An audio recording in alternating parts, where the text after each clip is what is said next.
Welcome back everyone. So in today's video, we'll be seeing how we can fix the missing column issue in Activity Monitor for Mac. So as you can see here, my column names are missing.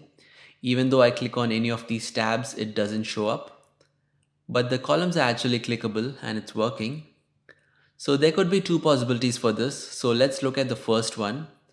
For that, just go to the View menu and click on Columns.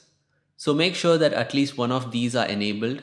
In my case, there are several options enabled, but still it's not showing up.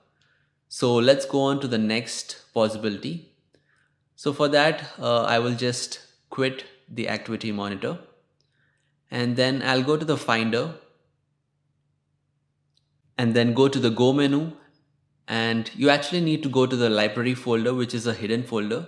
So there are two ways of going to that.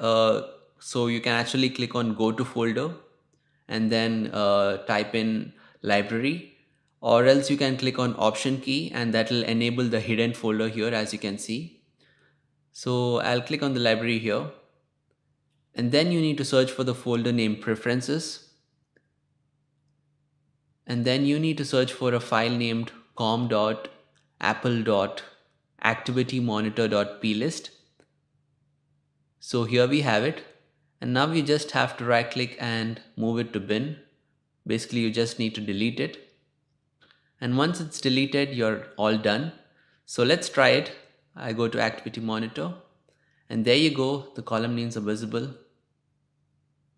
And as always, if you like the video, please give us a thumbs up, subscribe to the channel, and don't forget to click the bell icon. Thanks for watching.